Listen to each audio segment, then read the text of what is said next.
सब कुछ बर्बाद हो चुका है और यहाँ पर सिर्फ अभी है तो सिल्ट है।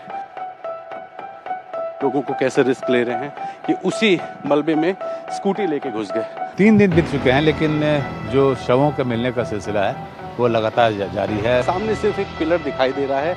इस पिलर के अलावा उस ब्रिज की कुछ भी निशानी अब यहाँ नहीं रह गई है। हर व्यक्ति छोटा या बड़े वर्ग का अपनी तरफ से अपने सामर्थ्य के अनुसार कोशिश कर रहा है लोगों तक राहत सामग्री पहुंचाने की। मृतकों की संख्या लगातार बढ़ते जा रही है। अब इंतजार किया जा रहा है कि उनके परिजन यहाँ आए और इन शवों को हैंड ओवर किया जाए। आप लोग कह रहे हैं लोगों से हटने के लिए यहाँ मैकिंग कर रहा है। We are doing our best effort to search and rescue of missing people. तिरपाल के जरिए कम से कम पानी और बारिश से राहत मिलेगी। उसके साथ साथ खाने की व्यवस्था है। यात्रियों का दल तो आप वापस हिंदुस्तान भेज रहे हैं। बाकी जो लोग इस वक्त मिसिंग हैं उनके बारे में आप क्या कहते हैं? अभी भी अनट्रेसेबल भारतीय हैं वापस कर सकते, उनके बारे में हम नेपाली आर्मी के साथ, नेपाल की विभिन्न निकायों के साथ मिलकर काम करते रहेंगे। नमस्कार, एनडीटीवी देख रहे हैं आप और आपके साथ मैं हूं आसिफ शेख। तबाही की मार झेल रहे नेपाल में खतरा अभी पूरी तरह से टला नहीं है। त्रिशूली नदी के पास एक बार फिर बड़े खतरे की चेतावनी जारी की गई है। तिब्बत नेपाल सीमा पर डैम ओवरफ्लो होने के बाद आसपास के इलाकों में हाई अलर्ट कर दिया गया है। ऐसे में आशंका बढ़ गई है कि नेपाल में 26 अगस्त जैसी या उससे ज्यादा बड़ी बाढ़ का संकट फिर खड़ा हो सकता है। हालांकि राहत की बात यह है कि फिलहाल किसी बड़े आउटबर्स्ट का खतरा नहीं बताया जा रहा है, लेकिन नदी में पानी का बहाव लगातार बढ़ रहा है और झील का आकार भी बढ़ रहा है। पानी लगातार ओवरफ्लो हो रहा है, लिहाजा प्रशासन और सुरक्षा एजेंसियां पूरी तरह से अलर्ट हैं। वहीं नेपाल में आई इस भीषण त्रासदी का दर्द बढ़ रहा है। अब तक 547 लोगों के शव बरामद किए जा चुके हैं, जबकि 1600 से ज्यादा लोग अभी भी लापता बताए जा रहे हैं। इनमें 290 से ज्यादा भारतीय नागरिक भी शामिल हैं, जिनकी तलाश अभी भी जारी है। यानी नेपाल में हालात बेहद गंभीर हैं। राहत और बचाव अभियान के बीच हर नजर अब त्रिशूली नदी और बढ़ते जलस्तर पर टिकी है। 8 तस्वीरें आपकी टीवी स्क्रीन पर हम आपको दिखा रहे हैं। त्रासदी के 3 दिन बर्बादी का सीन। सबसे पहले देखिए, आज रेस्क्यू का तीसरा दिन है। हेलीकॉप्टर के जरिए से उन इलाकों में रेस्क्यू किया जा रहा है जहां पहुंचना मुश्किल है। मृतकों की संख्या लगातार बढ़ती जा रही है। सुबह जो संख्या 475 थी, अब वो बढ़कर 547 हो गई। अब तक 547 शव बरामद किए जा चुके हैं। अब तक 400 बताया हमने आपको कि अब ये आंकड़ा बढ़ गया, 547 शव जिन्हें बरामद किया गया है। उधर बुधवार को पूरी त्रासदी आई थी। 26 अगस्त का वो दिन था, लोग अपने अपने काम कर रहे थे, लेकिन उसी दौरान फ्लैश फ्लड आया था और अब तक 1550 से ज्यादा लोगों का रेस्क्यू किया गया है। करीब करीब 600 से ज्यादा विदेशी अभी भी लापता हैं। भारत के 290 लोगों की तलाश जारी है और सवाल ये कि क्या अभी भी खतरा बरकरार है। सबसे पहले आपको नेपाल के धडिंग की तस्वीरें दिखाते हैं। भीषण बाढ़ के बाद आई तबाही के बाद वहां के हालात क्या हैं, लोगों के घर बार सामान किस हाल में है, हमारे संवाददाता रणवीर सिंह ताजा तस्वीरें दिखा रहे हैं।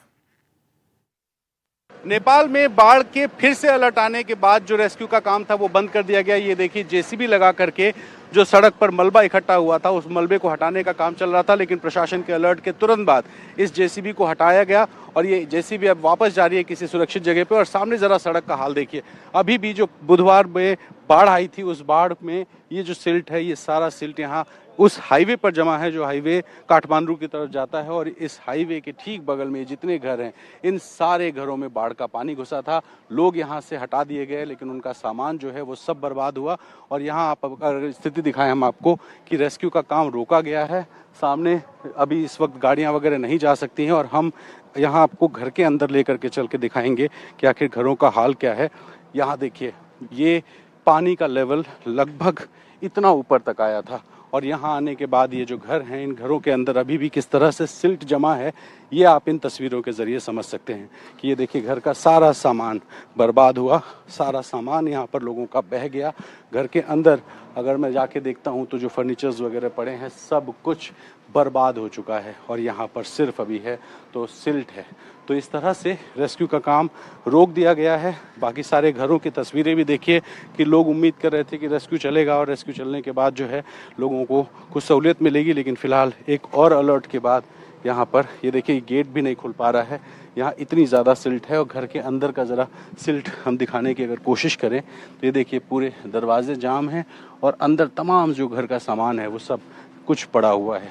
यहाँ बगल के घर में ये दरवाज़ा खुला है, यहाँ भी हम दिखाते हैं कि यहाँ इस घर में इतनी ज़्यादा सिल्ट है कि ये जितने टायर और ये जो इनके कुछ और सामान रखे हुए थे वो सब कुछ इस वक्त अंदर है। और देखिए ज़रा रिस्क लेने के लोगों को कैसे रिस्क ले रहे हैं कि उसी मलबे में स्कूटी लेके घुस गए और देखिए स्कूटी वहाँ पर उनकी आगे बढ़ नहीं पा रही है। बावजूद उसके जो लोकल लोग हैं वो यहाँ तमाम मनाही के बाद भी जिस तरह से इस सिल्ट में अपनी गाड़ी लेके घुस रहे हैं, यहाँ पैदल जाने की कोशिश कर रहे हैं। जाहिर है रिस्क होगा और अभी भी लेकिन ये जारी है अलर्ट के बावजूद। यहाँ पे ये देखिए जो दुकानें वगैरह थी सब कुछ यहाँ बर्बाद हो चुका है। और अब जब रेस्क्यू का काम चल रहा था तो रेस्क्यू का काम रोक दिया गया और रोके जाने के बाद अब फिलहाल यहाँ से लोगों को तो पहले ही हटा दिया गया था, लेकिन अब स्थिति ये है कि जो लोग उम्मीद कर रहे थे कि जल्दी ही राहत मिलेगी, अब राहत भी मिलती हुई दिखाई नहीं दे रही है। नेपाल में त्रिशूली नदी के पास के इलाकों में हाई अलर्ट जारी किया गया है। नेपाल के रसुआ, नुवाकोट, धडिंग और चितवन जैसे इलाकों को खाली कराया जा रहा है। हमारे संवाददाता रणवीर सिंह ग्राउंड जीरो पर मौजूद हैं, वहां की रिपोर्ट आपको दिखाते हैं। देखिए मैं धाडिंग जिले में हूं और धाडिंग जिले की अगर स्थिति बताऊं तो त्रिशूली नदी में अभी भी लोगों को एक अलर्ट रहने को कहा गया है। जहां मैं खड़ा हूं यहाँ पर आप देखिए एक शहीद गेट है। यहाँ त्रिशूली ब्रिज था और ये त्रिशूली ब्रिज अब इतिहास बन चुका है। सामने सिर्फ एक पिलर दिखाई दे रहा है। इस पिलर के अलावा उस ब्रिज की कुछ भी निशानी अब यहाँ नहीं रह गई है। और यहाँ से 10 किलोमीटर के रेंज में इस तरह के 3 पुल बहे हैं। जो 2 पुल पीछे से यानी कि त्रिशूली की तरफ से बह के आए, उसमें एक पुल का हिस्सा तो इस पुल के नीचे से निकल गया, लेकिन जो दूसरा पुल का हिस्सा था वो बहुत तेज बहाव में बहता हुआ आया और इस पुल के पिलर पर टकराया और ये पुल टूट करके बह गया। तो लोग बता रहे हैं यहाँ पे कि ये जो पुल था ये धाडिंग जिला मुख्यालय जाने के लिए सबसे व्यस्त पुल था, लेकिन ये पुल परसों की बाढ़ में जिस तरह से बहा लोग देखते रहे और ये पूरा पुल बह गया। अब बगल में ये जो पूरा इलाका है आप देखिए 40 मकान यहाँ हैं, 40 परिवार रहते हैं और कोई ऐसा मकान नहीं है जिसमें नुकसान ना पहुंचा हो। सभी मकान सामने से तो ठीक दिख रहे हैं, लेकिन जो पीछे का हिस्सा है, जो नदी की तरफ का हिस्सा है, उन जगहों पर भारी नुकसान इन मकानों को पहुंचा है। लोग यहाँ से सेफ जगह पे, मैं जरा एक पीछे तस्वीर दिखा दूं, मेरे कैमरा पर्सन वीरेन जो है पीछे आएंगे और दिखाएंगे कि अभी भी देखिए कुछ महिलाएं यहाँ पर जो हैं वो रोड पर खड़ी हैं और तमाम सारे जो परिवार हैं वो इसी तरह से सुरक्षित तौर पर यहाँ रोड पर बैठे हैं। दिन में तो इनको अपने घरों में रहने की परमिशन है, लेकिन रातों में ये अपने घर में नहीं सो सकते। प्रशासन की तरफ से अनाउंसमेंट भी किया जा रहा है। आप देखिए कि कुछ बाइक पे बैठ करके अनाउंसमेंट हो रहा है, संभवतः अलर्ट बता रहे हैं। सामने आपको एक और चीज़ दिखाऊं, वो ऊपर की तरफ आप देखिए एक कॉटेज जैसा बना है, वहाँ पर नेपाल आर्मी के लोग हैं। हम भी जब यहाँ खड़े थे तो उन्होंने सीटी बजा के अलर्ट किया कि आप लोग पीछे हटें और यहाँ पे रहने वाले लोगों को भी ये कहा गया है कि लोग यहाँ से पीछे हट जाएं। घरों में रह भी रहे हैं तो भी सेफ रहें, अलर्ट रहें, इस तरह का यहाँ पर हाल है। और अगर अनाउंसमेंट दिखाएं, अनाउंसमेंट यहाँ पर बाइक से जो हो रहा है, लोग देखिए किस तरह से अपना जो घर का सामान है वो एहतियातन बाहर कर रहे हैं, क्योंकि एक आशंका ये बनी है कि चीन की तरफ एक और अभी लैंडस्लाइड जैसा कुछ हो सकता है। ये एक लोकल है मेरे साथ, ये हमें कुछ दिखाने के लिए लेके जा रहे हैं। ये देखिए हम किनारे आए हैं, थोड़ा सा रिस्की है भाई, उधर मत जाओ, उधर मत जाओ आप। हाँ, पिलर ही टूट गया, ये मकान का पिलर क्या हुआ था परसों बहुत बड़ा, बहुत ज्यादा मतलब इंसान इतना यहाँ पे तो बुरा हाल हो गया था। ये फुरगे वाला एरिया है धादिंग जिला के, बहुत बुरा हाल है यहाँ पे तो, मतलब आप लग रहे आप इसमें आप रह नहीं सकते, आप ये एरिया में बुरा हाल हो गया। सारे मकानों में टूट हुई, सारे मकाने वगैरह है ही नहीं, पिलर ही है ही नहीं, नीचे के पिलर सब टूट गया है, सारे मकाने टूटा पड़ा है यहाँ पे। अनाउंसमेंट हो रहा है एक, मैं आप रुके न, मैं आपसे बात भी करूंगा। एक अनाउंसमेंट हो रहा है, इनसे भी पूछता हूँ कि क्या अनाउंसमेंट है। दाई क्या अनाउंसमेंट कर रहे हो? अब बाढ़ी आ गया धुंचे से फिर से आ गया। एक कॉल आ गया मेरे कॉल में सुरक्षित स्थान में बैठने के लिए। अब आने बाढ़ी कब 2 बार बाढ़ी है।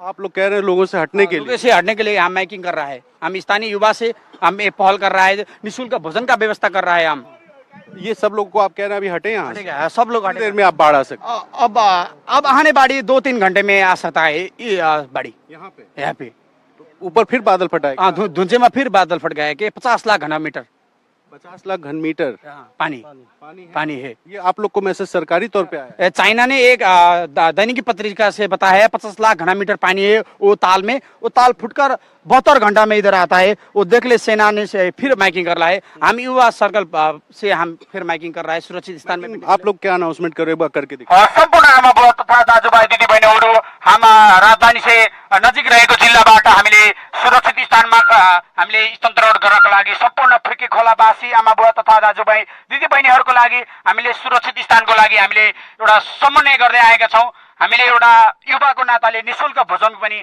व्यवस्था गरेको जानकारी गराउन चाहन्छु। धन्यवाद। तो ये कह रहे हैं कि फिर से बादल फटने की खबर है। 3 घंटे के 3 घंटा ना दादा, 3 घंटे में यहाँ पर पानी आ सकता है और लोगों से अपील कर रहे हैं। और देखिए लोगों के इस अपील का असर देखिए, यहाँ पुलिस की भी गाड़ी घूम रही है, पुलिस के भी लोग अनाउंसमेंट कर रहे हैं, एपीएफ के लोग हैं। ताई, फिर से कुछ वहाँ पे अलर्ट आया है क्या? हाँ। कहाँ, चाइना से? जी। बादल फटने का? ना। हाँ। Rain, only rain. बारिश का पानी आ रहा है। बारिश का पानी आ रहा है, तो ज्यादा पानी आ सकता है, इससे ज्यादा आ रहा है। अच्छा, फ्लो बढ़ेगा। हाँ। आप कह रहे हैं लोगों से हटने के लिए? हाँ, अनाउंस करेगा हम। अच्छा, ठीक। देखिए एपीएफ के लोग हैं, एपीएफ के लोग यहाँ अनाउंसमेंट कर रहे हैं कि लोग हट जाएं, पीछे हट जाएं। 3 घंटे में यहाँ पर पानी बढ़ सकता है। और आपको लोग को दिखाऊं कि यहाँ जो घर हैं, इन घरों में किस तरह से लोग अपने अपने सामान निकाल रहे हैं ताकि वो खुद भी जाएं और कुछ उनका सामान बचा रह जाए। ये देखिए सारा घर का सामान निकाल के ढका हुआ है, इसको हटाने की कोशिश करेंगे। सामने देखिए कुर्सियाँ वगैरह जो इनके हैं वो सब निकाल रहे हैं ताकि ये लोग सेफ यहाँ से अपना कुछ सामान सेव कर सके। इनसे पूछते हैं, दीदी यहाँ फिर से अलर्ट आया है कि हटने को कहा है। हाँ, आप लोग अब कहाँ जाओगे? मालूम नहीं है कहाँ जाऊँ, क्या करूँ। कितना डर है अब? ज्यादा डर है। परसों आप लोग यहीं थे, हाँ, तो फिर कहाँ भागे? पहाड़ में ऊपर। हाँ। खतरे के अलर्ट के बाद लोग अपने अपने घरों से सामान के साथ सुरक्षित जगहों पर शिफ्ट हो रहे हैं। रणवीर सिंह की धड़िंग से एक और रिपोर्ट आपको दिखाते हैं। देखिए एपीएफ और नेपाल पुलिस ने हमें भी हटने को कहा है और लोगों को भी कहा है हटने के लिए। देखिए सारे लोग अपने घर का सामान हटा रहे हैं सुरक्षित जगहों पे शिफ्ट होने के लिए। देखिए जो कपड़े वगैरह जो लोग लेके जा सकते हैं वो सब लेके बाइक से यहाँ से हटा रहे हैं। कहा जा रहा है कि अगले 2-2.5 घंटे में एक बार फिर से सैलाब आ सकता है। यहाँ पर पिछली बार जो परसों की बाढ़ आई थी उससे ज़्यादा पानी आ सकता है। और जिस जगह मैं मौजूद हूँ ये धाडिंग में फुरके खोला जगह है और फुरके खोला में यहाँ पुल बह चुका है। यहाँ से आगे भी 2 पुल बहे हैं। तो यहाँ पर सारे लोग इस वक्त देखिए ज़रा तस्वीर कि बैग ले लेके कैसे यहाँ से निकल रहे हैं। सारी महिलाएं यहाँ अपना कुछ सामान लेके निकल रही हैं। दूसरी तरफ भी दिखाएं आपको कि लोग अपना सामान कैसे निकाल रहे हैं। हम आगे आपको लेके चलते हैं, दिखाते हैं यहाँ के हालात कि जैसे ही अलर्ट आया एपीएफ ने लोगों को हटने को कहा, तुरंत एकदम से लोग बाहर आने लगे, सामान निकालने लगे। और स्थिति ये है कि यहाँ लगातार अनाउंसमेंट हो रहा है कि लोग हट जाएं, फिर से पानी आ रहा है। ऊपर से अलर्ट आ चुका है। कुछ लोगों की बाइक भी धंसी थी, ये देखिए स्टार्ट होने में दिक्कत है। और ये घर का सारा बेड वगैरह लोगों ने बाहर निकाल के रखा है कि शायद कुछ बच जाए। यहाँ आप देखिए रोड के किनारे अपने घर का जो भी बचा सकते हैं सामान वो बचाने की एक जद्दोजहद। चल एक और अनाउंसमेंट बिल्कुल सामने बाइक पे आप देखिए। दादा क्या बोल रहे हैं ये लोग? अभी ये बोल रहा है बारिश ऊपर आ गया, पानी आने वाला है। पानी आने वाला है, तो हटने को कह दिया। हाँ, ये सामान लेके सब आप लोग कहाँ जाओगे? ऊपर जाने के लिए बोल रहा है। ये देखिए ये सामान लेकर के कैसे ये महिलाएं जो हैं ये ऊपर की तरफ अपने आप को ले जा रही हैं। ये देखिए हाथ में इनके तकिया है, इनके हाथ में झोला है, ये कुछ तिरपाल ताकि अपने को बारिश से बचा सके। हालांकि यहाँ भी बहुत गर्मी है लेकिन देखिए एक पतला सा रास्ता ऊपर पहाड़ की तरफ जा रहा है। ये सारे छोटे बच्चे भी हैं, कुछ लड़कियाँ हैं। ये देखिए घर का सामान लेकर के लोग कैसे यहाँ से जल्दी जल्दी भाग रहे हैं कि शायद बच सके। ये दुकानों में भी देखिए सामान निकालने की कोशिश है। कुछ लोग बैठे हैं जो भी। दादा हिंदी आती है आपको? ठीक है, कहाँ से आए? हम लखनऊ। अभी आएगा? अलर्ट है अभी यहाँ पे? खत्म हो गया नेपाल, खत्म हो गया। अभी फिर से कहा गया हटने को? जाइए अभी। अच्छा, तो ये देखिए ये लोग थोड़ा सा परेशान हैं, व्याकुल है, सामान लेकर के जाने की एक जद्दोजहद है। और ये देखिए ट्रैक्टर्स वगैरह भी आई हैं, लोग यहाँ पे भी अपना सामान इन ट्रैक्टर्स पे रख के यहाँ से हटने की एक कोशिश करेंगे। तो पूरे इलाके में अलर्ट, घर के जो भी ऐसे सामान है जो निकाला जा सकता है वो निकालने की कोशिश। और ट्रैक्टर्स वगैरह भी आप देखिए घूम रहे हैं लगातार। एपीएफ, नेपाल पुलिस ये लोगों को यहाँ से हटने को कह रहे हैं कि आप हटिए, परसों से ज़्यादा पानी आ सकता है। इस तरह की एक दावा लोगों ने कहा है। और ये देखिए कुछ महिलाएं इस वक्त, एक शायद महिला हैं जिनको तबीयत ख़राब है, चलने में दिक्कत है, उनको लोग पकड़ के यहाँ से हटा रहे हैं। हाथ में केले वगैरह हैं ताकि कुछ खाने की व्यवस्था इनके पास रहे। दीदी, एक केला वगैरह की मतलब आगे खाने का इंतजाम है? हाँ, क्या करो, थोड़ा आगे 6 किलोमीटर आगे। 6 किलोमीटर आगे खाने के अभी कहाँ जाएंगे आप लोग? आप लोग नहीं, हमारे पास है, आप अपना इंतजाम करें। आप शुक्रिया जाइए, सेफ रहिए, आप लोग ऊपर जाइए। तो देखिए यहाँ दादी, कहाँ जाएंगी दादी? ये 3 किलोमीटर ऊपर पुलिस बोल दिया हटने को, हजुर। अब क्या करेंगी? के मतलब बुझ्दैन, इनको हिंदी नहीं आती, लेकिन देखिए किस तरह से बुजुर्ग महिला जो यहाँ से हट रही है। और सामने देखिए कैसे अपने सर पर अपना घर का सामान रख करके लोग हट रहे हैं, क्योंकि अभी अभी अनाउंसमेंट हुआ कि लोग हट जाएं, पीछे हट जाएं। जब हम भी यहाँ पहुँचे थे तो एपीएफ के लोग जो पहाड़ के दूसरी तरफ थे, उन्होंने सायरन बजाया, इशारा किया, हमें हटने को कहा। और फिलहाल इस पूरा इलाका 40 मकानों का एक मोहल्ला है पहाड़ के किनारे। अभी भी देखिए एपीएफ के लोग ऊपर दिखाई दे रहे हैं। इन सारे लोगों को कहा गया कि आप सब हटें यहाँ से। अभी भी देखिए सीटी बजाई जा रही है। तो इस तरह से यहाँ पर हालात हैं जहाँ लोग घर छोड़ करके अब हटने को मजबूर हैं। लगातार एपीएफ, नेपाल पुलिस और जो यहाँ पर सिविल सोसाइटीज़ हैं, वो सारी सोसाइटीज़ यहाँ पर घूम रही हैं, लोगों को बता रही हैं कि हट जाएं। हमें भी कहा गया कि आप पीछे मलेखू बाज़ार की तरफ चाहिए, क्योंकि मलेखू बाज़ार थोड़ा यहाँ से ऊंचा इलाका है। और देखिए गैस सिलेंडर, चूल्हा, सब कुछ लेकर के लोग निकल रहे हैं। हालात कुछ इस तरह के हैं कि यहाँ लोग अपने घरों का छोटा छोटा सामान ले रहे हैं। और आपको बताऊं 469 डेड बॉडीज़ मिल चुकी हैं। 1500 के आसपास लोगों को रेस्क्यू किया गया है। कि गाड़ियों की रफ्तार देखिए कैसे, यहाँ कुछ सामान लेकर के ये सब गाड़ियाँ निकल गई। तो इतनी बड़ी आपदा, और आपदा सिर्फ वही ख़त्म नहीं है। स्थिति ये है कि अभी फ़िलहाल यहाँ पर लोग एक बार और एक नए खतरे से जूझ रहे हैं। और आपको अपडेट कर दें कि अब तक जो शवों की गिनती है वो 547 तक पहुंच चुकी है। नेपाल के धडिंग जिले में त्रासदी के बीच नेपाल आर्मी, पुलिस और एपीएफ की टीम अलग अलग इलाके में तैनात है। वहीं अलग अलग इलाकों को लगातार खाली कराने का काम जारी है। दुकानों पर ताले लगे हुए नजर आ रहे हैं। हमारे संवाददाता रणवीर सिंह ने वहां के ताजा हालात दिखाए हैं, आपको दिखाते हैं। नेपाल में एक बार फिर बाढ़ आने की आशंकाओं के बीच नेपाल आर्मी, नेपाल पुलिस और एपीएफ लगातार सड़कों पर जाकर लोगों को हटाने का काम कर रही है। और इस बीच कई जगहों पर जो सुरक्षा के लिहाज से सिक्योरिटी फोर्सेस हैं, उनका डिप्लॉयमेंट किया गया है। मैं जहां मौजूद हूं ये धडिंग ज़िला है, और धडिंग ज़िले में आप देखिए कि नेपाल पुलिस की गाड़ी और पीछे बाकी जो सिक्योरिटी फोर्सेस हैं उनकी गाड़ियां खड़ी हैं। ये सारे लोग नदी के किनारे बैठे हुए हैं, इनकी गाड़ियों में कुछ इक्विपमेंट्स भरे हुए हैं। और जो आसपास के इलाके हैं उन इलाकों को खाली करा दिया गया है। ये बिल्कुल नदी के पास का इलाका है। और यहाँ पर आप देखिए इक्का दुक्का लोग दिखाई दे रहे हैं, लेकिन सड़कों पर ना एक गाड़ी चल रही है, ना ही कोई यहाँ दिखाई दे रहा है। जो भी लोग हैं वो थोड़ी ऊंचाई पर, वो जो पेड़ है वहाँ पर कुछ लोग ज़रूर बैठे हैं। लेकिन इन घरों को देखिए कि सबके घरों पर ताले लग गए हैं, दुकानों के शटर्स गिरा दिए गए हैं और इन घरों से लोगों को हटा दिया गया है। ये सारी दुकानें और जो घर हैं इनको देखिए कि यहाँ पर ताले लगे हैं। इक्का दुक्का लोग जो आसपास हैं वो पैदल जरूर आ जा रहे हैं या यहाँ पर खड़े हैं, लेकिन फिर भी प्रशासन ने साफ तौर पे कहा है कि कोई भी अपने घर के अंदर या दुकान के अंदर नहीं रह सकता है। सब लोग ऊपर की तरफ शिफ्ट हो जाएं। तो वो जो बड़ी बिल्डिंग है वहाँ पर पेड़ के नीचे कुछ लोग हैं, कुछ और भी अपने जानने वालों के यहाँ शिफ्ट हो गए।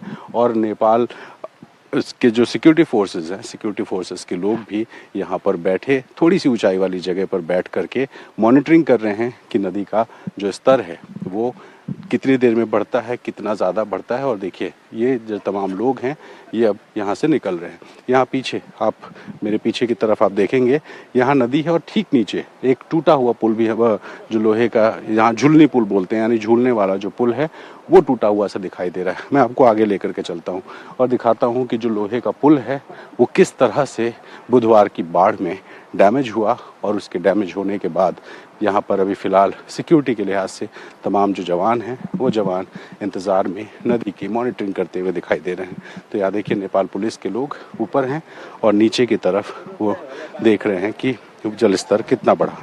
सामने आप देखिए वो लोहे का वहाँ पर पुल था जो कि पूरा टूट चुका है और अगल बगल सारी सिल्ट जमा है। तो ये नेपाल पुलिस के लोग अलर्ट हैं, मॉनिटर कर रहे हैं कि जो वाटर लेवल है वो कितना बढ़ता है और कितनी देर में बढ़ता है। तो देखिए कुछ शायद मैसेज आया और एक गाड़ी यहाँ से निकल के आगे की तरफ जा रही है। तो इस तरह से ये APF है, ये नेपाल पुलिस है। नेपाल पुलिस, APF, इनकी गाड़ियाँ हैं। जो स्पेशल फोर्सेस आर्मी की वो भी अलग अलग जगहों पर घूम रही हैं, गश्त कर रही हैं, मॉनिटरिंग कर रही हैं। और ये हालात हैं नेपाल में फ़िलहाल जो त्रिशूली नदी के अगल बगल के इलाके हैं, वहाँ पर लोगों को हटा करके सिक्योरिटी अलर्ट जारी कर दिया गया है। नेपाल के धडिंग से अब कैमरा पर्सन वीरेंद्र सैनी के साथ रणवीर, NDTV इंडिया। तो नेपाल पुलिस तो लोगों को रेस्क्यू कर ही रही है। इसके अलावा जो बार बार आप APF सुन रहे हैं, दरअसल ये सशस्त्र प्रहरी बल यानी आर्म्ड पुलिस फोर्स है। ये APF जिसका जिक्र बार बार हो रहा है और ये APF दंगा नियंत्रण, कानून व्यवस्था बनाए रखने पैरामिलिट्री फोर्स है नेपाल की, जो इस वक्त रेस्क्यू में लगी हुई है। उधर नेपाल के चितवन में त्रिशूली नदी में शवों की तलाश की जा रही है। हमारे संवाददाता प्रभाकर कुमार ने मौके से पूरी खबर बताई है, आपको दिखाते हैं।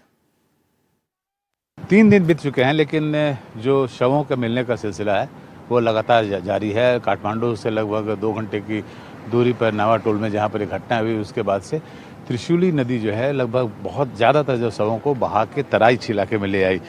ये देखिए त्रिशूली नदी है हमारे सामने और इसमें पुलिस और आर्मी के अलावे जो नेपाल स्काउट एंड गाइड्स हैं उनकी टोली भी लगी हुई है। ये आपको जो टीम दिख रही है ये नेपाल स्काउट्स एंड गाइड के वॉलंटियर्स हैं और ये लगातार यहाँ पे बॉडीज़ को फिश कर रहे हैं। अभी जो जानकारी मिली उसके हिसाब से एक दो बॉडी जो है वहाँ आगे मिली है और नेपाल पुलिस की जो है टीम वो गई है वहाँ पे उसको निकालने के लिए। उसके बाद इन्हें हैंडओवर कर दिया जाएगा और फिर ये लेके हॉस्पिटल जाएंगे। तो मृतकों की संख्या लगातार बढ़ते जा रही है और जितने भी लापता हैं माना जा रहा है कि उनमें से बहुत सारे अब जीवित नहीं बचे होंगे, उनकी जीवित बचने की संभावना कम हो गई है। सर ये आप यहाँ पे क्या कर रहे हैं और पिछले 2 दिनों से आप लोग लगातार लगे हुए हैं, समझाइए। हाँ नमस्ते। हम यहाँ 2 दिन से लगातार ये डेड बॉडी का खोज तलाश कर रहा हूँ। अभी नेशनल पुलिस का टीम उधर गया है डेड बॉडी के लिए। अब वहाँ से डेड बॉडी आएगा तो यहाँ से हम डेड बॉडी रिसीव कर फिर उधर जो सेंटर है वहाँ भेज देंगे।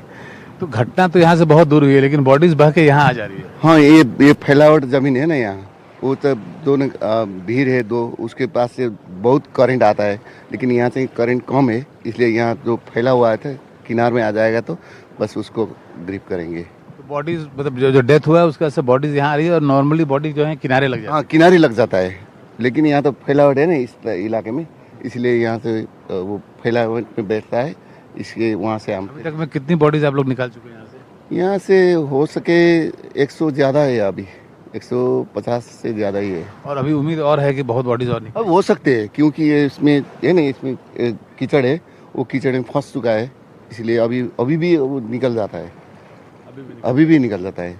तो गोताखोरों की टीम जो है वो गई है यहाँ से, जैसा बता रहे हैं नेपाल पुलिस के गोताखोरों की टीम गई है, वहाँ से जाके वो बॉडीज़ निकाल रहे हैं और उसके बाद जो है ये नेपाल स्काउट्स एंड गाइड्स के वॉलंटियर्स हैं, ये फिर एक वॉलंटरी सर्विस के तहत ये यहाँ से बॉडीज़ लेके जाते हैं, उसके अस्पताल में जमा करते हैं, पोस्टमार्टम होता है, उसके बाद उनकी पहचान करके उनके परिजनों को सौंप दिया जाता है। नेपाल का चितवन से प्रभाकर कुमार, NDTV। हमारा पड़ोसी देश बहुत बड़ी आपदा से जूझ रहा है, यही वजह है कि भारत भी लगातार नेपाल की मदद कर रहा है। सबसे पहले भारत ने ही वहां पर दवाइयां, खाने का सामान भेजा था और लगातार भारतीय वहां मदद पहुंचा रहे हैं। एक छोटे से ब्रेक के लिए हमें यहाँ रुकना होगा, ब्रेक के उस पार भी तमाम बड़ी खबरें जल्द लौट रहे हैं।